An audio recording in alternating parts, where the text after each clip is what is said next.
serve out his term, and then the leaders would get together and select a new IG. Well, that probably is subject to interpretation that LSC would be able to help us with a little bit better.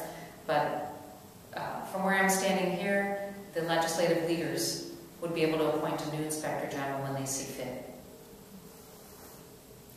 And for those of you who came in late, this bill is really needed because of the partisan political activity we've seen coming out of the Inspector General's office, at least in the last couple of years, and the lack of attention to getting reports done in a timely manner, especially the report on the Pointgate scandal. We know that IG Randy Meyer attended a partisan political fundraiser. You can't get much more political than that. You can't get much more partisan than that. And I think the people of Ohio really are tired of this political insider game.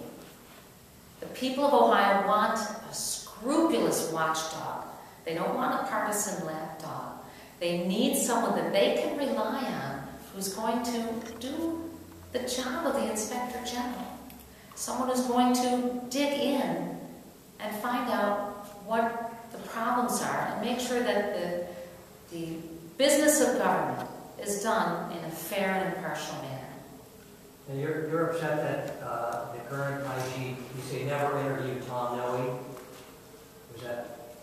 I just want to make sure that you said you never interviewed Tom Noe. And you think no representative of the Inspector General office, nor the Inspector General himself, either Tom Charles or the President Inspector General, has ever had a conversation, direct conversation with Tom Noe, ever. That is according to Tom Noe in a conversation he related with the then chairman of the Insurance Committee. Let me be clear, I've not spoken to Tom Noe while he's been in prison.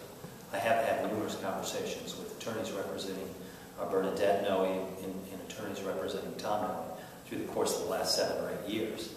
And every time I've asked that question, and it begs the question from someone else, why hasn't anyone ever asked Tom Noe about his participation in a described conspiracy to take $50 million away from the Bureau of Workers' Compensation and reward political cronies and candidates with those dollars? That's what occurred, and he's essentially been convicted of earmarking dollars that were for public use and public investment for political gain.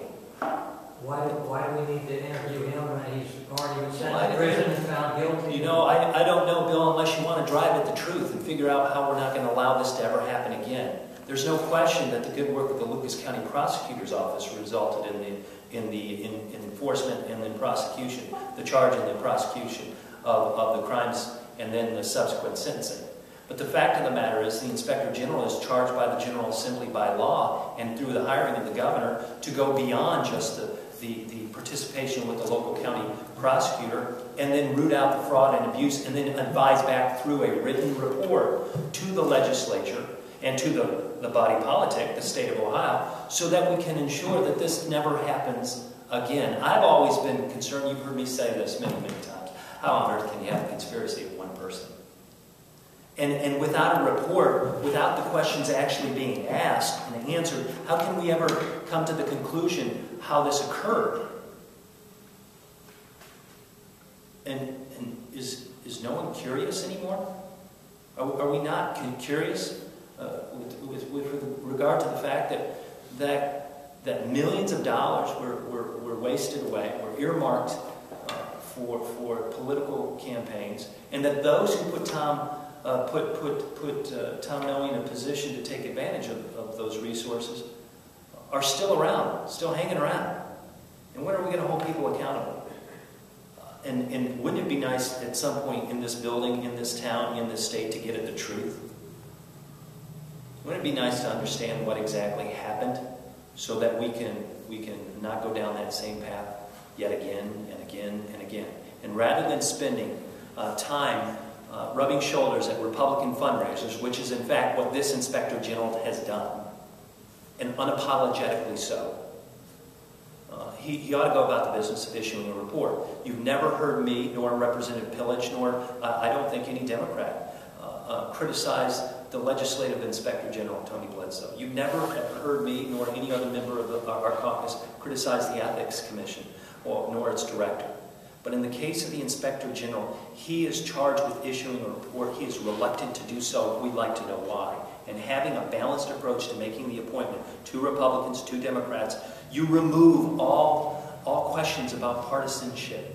You remove all questions about why an inspector general could or should attend a Republican fundraiser and help raise money to defeat Democrats.